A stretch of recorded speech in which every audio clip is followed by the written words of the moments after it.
Okay, over to question 4 then. Which metal ion is detected? So a scientist wants to know what colour a rocket will burn on bonfire night. She scrapes a little of the chemical from inside the rocket, uses a flame test, an orange-red flame is produced. Which metal ion is detected? So this is still GCSE chemistry only. It's saying that an orange-red flame, now that arguably is another name for brick red. So now what do you think it is? It should be calcium, that's right. It's calcium is brick red. They've called it orange red, slightly different description. How many different metal ions are there in the rocket chemicals? Do you think you can tell? From this flame test, probably not, so you cannot tell. It's a bit of a trick question there. You cannot tell. Okay, the following morning, the scientist finds another used rocket in the street. She wonders if she can tell what colour it has burned. She uses a flame test on the residue from inside the rocket. No flame test is produced. Suggest why no flame colour was made.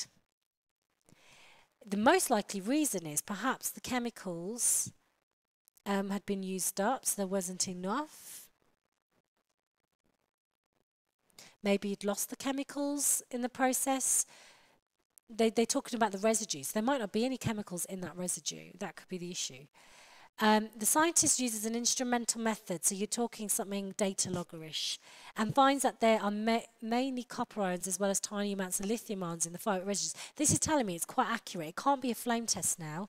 Name the instrumental method she uses. Well, we know FES, which is flame emission spectroscopy, is a more accurate version of the flame test, because you can not only, you can basically pick up for each colour little wave bands, patterns of wave bands, and that can be translated into a number, so you can actually see not just the colour but what its wavelength is as a number numerically, so you can figure out exactly what ions are present, and you can do it for more than one colour, because with normal flame tests, if you're trying to see different, if you've got like a mixture of colours, sometimes the colours, one colour can mask the other colour.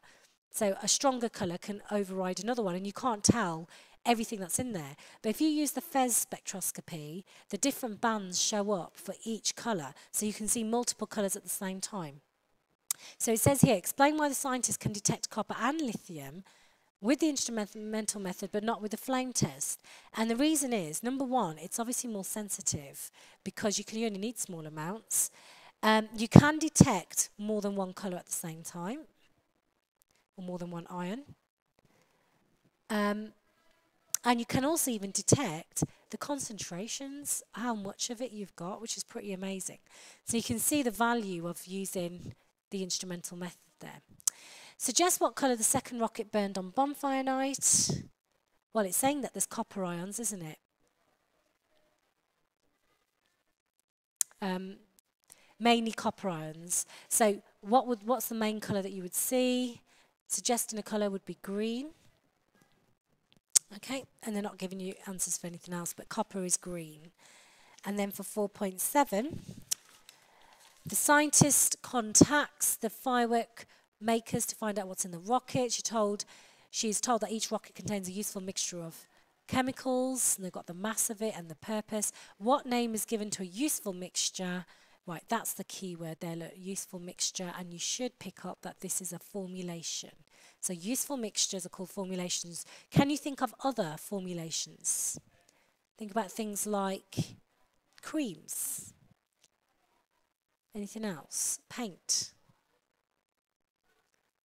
There's a whole range of formulations you can get. Medicines like aspirin, so these tablets that you take, these are formulations as well. They're basically specific mixtures with exact amounts of different components that make it a mixture. So like in aspirin, there'll be an exact amount in grams of something, an exact amount of liquid in mils to make it work, and it has a very specific purpose.